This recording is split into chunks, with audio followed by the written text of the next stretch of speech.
Hey guys, I'm Ion Yumegami and welcome to the first episode of Pokemon Myths and Legends.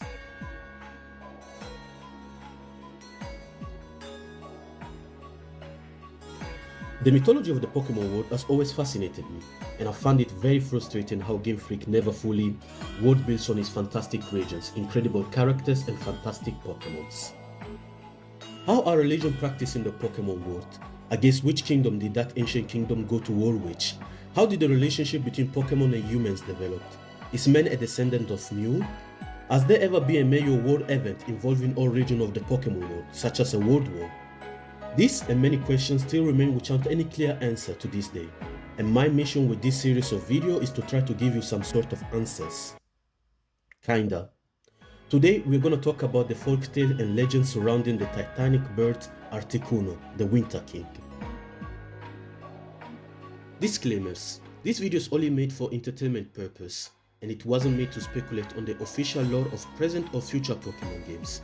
Since the concept of multiverse was already introduced in the Pokemon series, you can view this video as an alternative universe where things went differently from the official timeline. Alright, with that said, let's get on the Alga and get ready for a journey across space-time that will take us to the past. Prossima fermata, Kanto.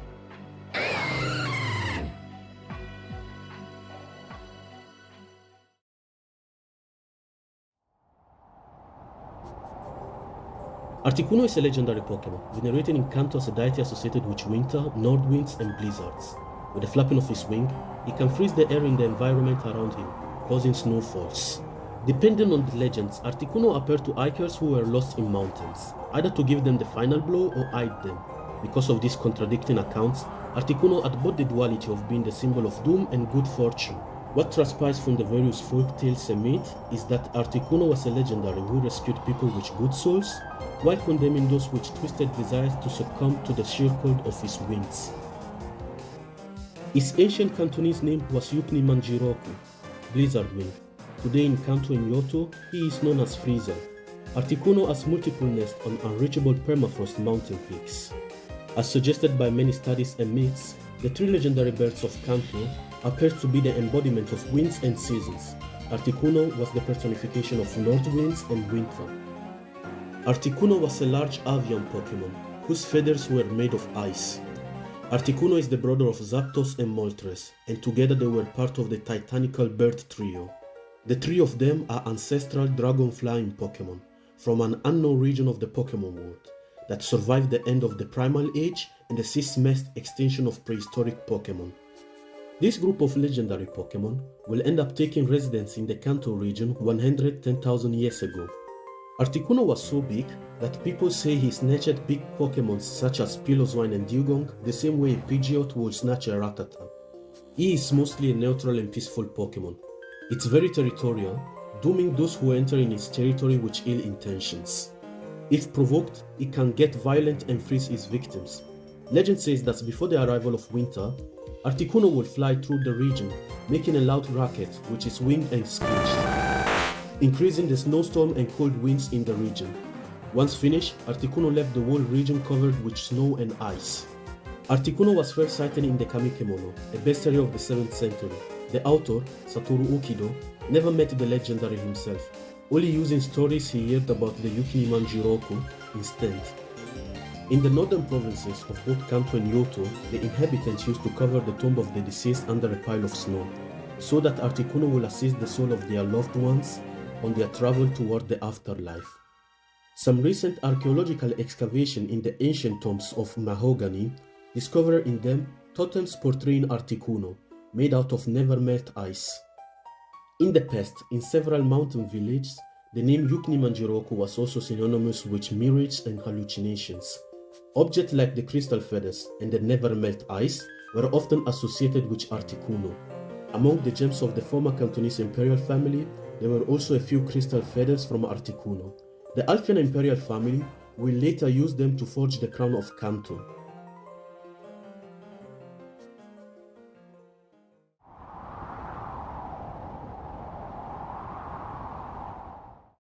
Articuno had the reputation of being both a generous and harsh guardian that often appeared to those who were lost on the mountain he roamed freely, saving those who confronted the snowstorm for a just cause, while dooming those who adventure in those cold barren mountains only to search for the famous crystal feathers, or worse, to capture him. A specific story about the duality of Articuno is narrated in one of the stories of the Winter Poems, a collection of Cantonese fairy tales about the ice-type Pokemon that inhabits Kanto, Johto, and the Sevi Islands. The story was about a small group of monks and a group of mercenaries who coincidentally happened to arrive in the same mountainous village at the same time. All the children in the village suddenly fell ill. The only remedy against the sickness was the secret medicine that could only be purchased in the bigger cities. And the next big city was 6 hours away from the settlement. The villagers begged the mercenaries to help them save their children, but they refused, as they were only there in search of crystal feathers. The group of monks, after thinking thoroughly about it, decided to help the villagers and embark on the mission to save the village children. They were provided with the necessities to confront the harsh weather and went on the mission riding their startlers. Halfway through the journey, the group of monks were surprised by a blizzard and ended up getting lost in the mountains. On the verge of succumbing to the cold winds, the monks saw the god of winter winds, Articuno, appear before them. The legendary Pokemon read the soul of the monks and found no malice or ill intention in them. He rather found a selfless spirit ready to sacrifice their life for others' sakes. He then proceeded to bring an end to the blizzards, saving their lives. Articuno retreated, leaving behind a couple of crystal feathers as well. Once they recovered, the monk continued the journey to get the secret medicine. Upon their return to the village, the monks were hailed as heroes by the inhabitants. The monks told the village about their encounter with the legendary Articuno and showed them the crystal feathers. The mercenaries, hearing about the story, forced the monks to point them toward the location of their encounter. After getting the information they needed, the mercenaries headed to the mountain in pursuit of the titanical bird. Like the monks, the mercenaries were blocked by a blizzard as well, but because of their wicked hearts, unlike the former, they weren't saved by Articuno, who abandoned them to their fates. Days later, the monk will give most of the crystal feathers to the villagers as a farewell gift before continuing with their pilgrimage. Once the winter storm ended, the people of the village returned to the forest for foraging. There they found the frozen bodies of the mercenaries. Moved by pity and scared of possible remorseful spirits, the villagers collected the bodies and then buried them properly. Given the way they died, the villagers spared them the snowdrift treatment received to the villagers' tombs.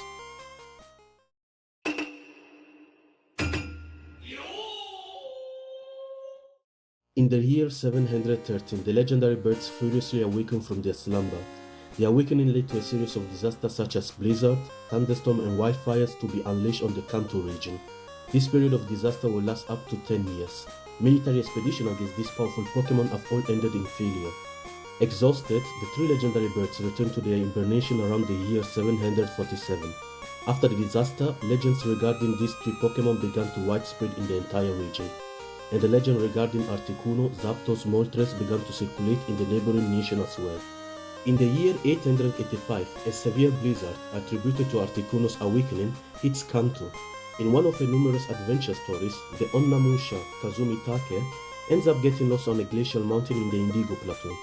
She escaped being frozen to death only thanks to the intervention of Articuno, who allows her to mount on his back and takes her away from the mountain, allowing her to return to civilization.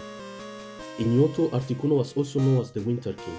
According to Johtian legend, he was the one who created the many mountains and hills of the northern provinces, simply by flying all over them, allowing his crystal feathers to fall.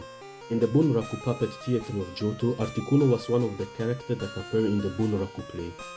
Articuno was represented by the old Aruti Kondin, a muscular, blinded, bearded figure with both ruffled beard and hair.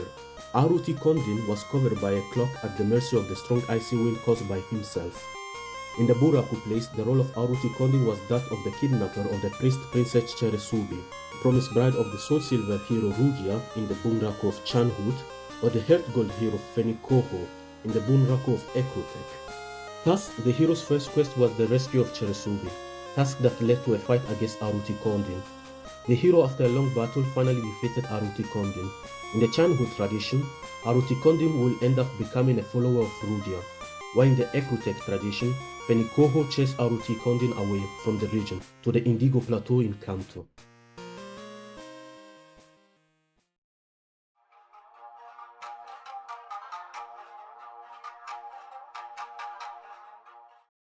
In the year 1560, Fuya Akai, known as Akai Taro and later on as Nobunaga, was the young prodigy prince of the little Sengoku of Palette Town.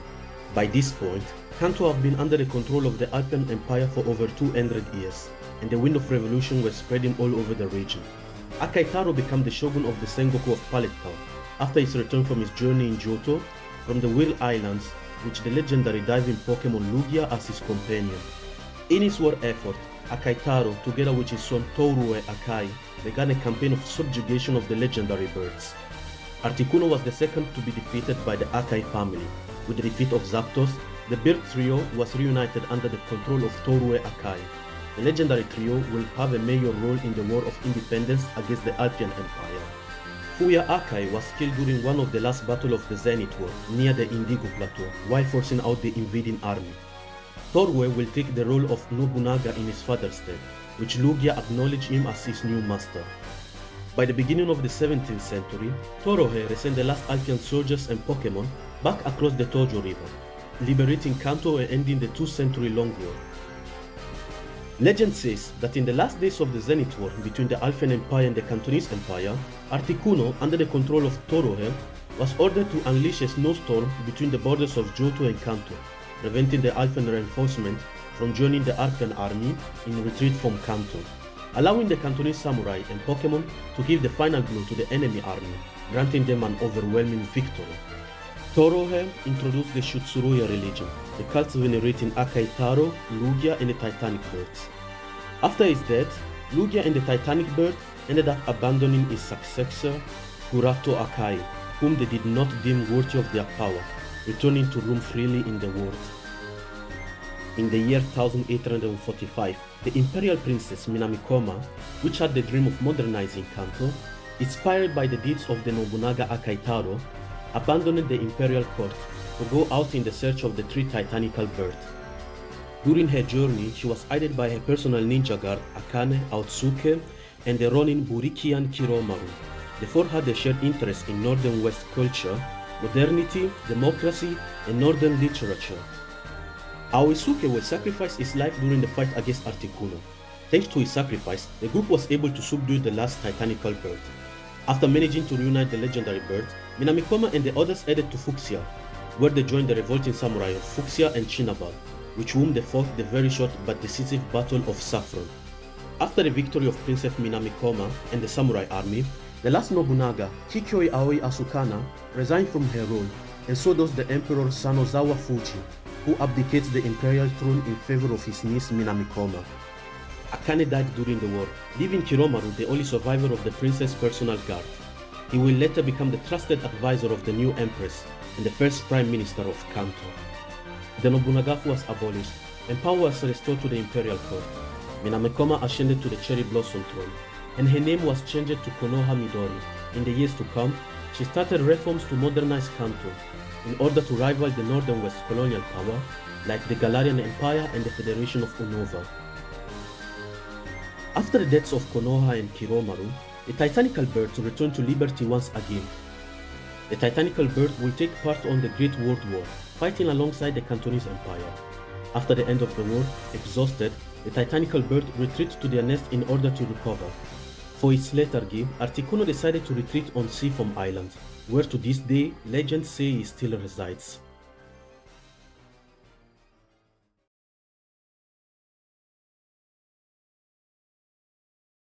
In the Shutsuruya cult, Articuno was considered the deity of winter, war, death, victory, and blizzards. The individual cult of Articuno was not widespread in Kanto, Johto, and the Sevii Islands. He was often revered alongside his other siblings, like a triad. The cult of Articuno was dear to the mountain dwellers and hikers of the Indigo Plateau, and the inhabitants of the Cheladon Viridian Valley. The cult of Articuno also had a small following on the Chinerbal Island, alongside that of Moltres, given its proximity to the Seafoam Island, a place often associated with Articuno. The introduction of pantheonism by the northern missionaries and the modernization of the Cantonese Empire, the cult of the Titanical bird took a peculiar turn. The Cantonese Empire did not have a powerful national protector deity like the other nations. The Shutsuruya Temple, on behalf of the imperial court, have to remove Lugia as the leader of the Titanical birds. With this religious reform, the Jochian legendary Lugia was moved to a more marginal role in Shutsuruyaism in order to allow the Cantonese birds to gain more prestige. Kanto made the Titanical bird their official national protector deities, despite them being more weaker than the protector deities of other regions like Huhu, Rayquaza, Palkia, Dialga, and Lugia himself. Since Lugia was already the guardian deity of another region, it was unacceptable for the Cantonese elite to have him as a national guardian deity. At the same time, however, the diffusion of pantheonism in Kanto marginated the role of the Titanical bird to those of lesser wind deities. Articuno was considered by the pantheonists a lesser winter deity, personification of the northern winds and blizzards at the behest of Lugia. Today, Articuno and his brothers have lost their status as protector deities. Shutsuruism is still the national religion in Kanto, but is not as prevalent as it was back then. The advance of modernization and pantheonism, in addition to a lack of strong individual cult and the abandonment of mountains by the villagers in searching for a better life in the cities, drastically diminished the veneration of Articuno. Articuno's legends are often narrated by the elderly as folk tales. They are also recounted as plays in the theaters of Kanto and Kyoto. So guys, we reached the end of our first journey. Thanks for joining me on this video. It's your turn now. Do you guys have some stories about Articuno you wanna share? Let me know down in the comments. Make sure to follow me for future content. With that said, stay safe, and until next time, farewell.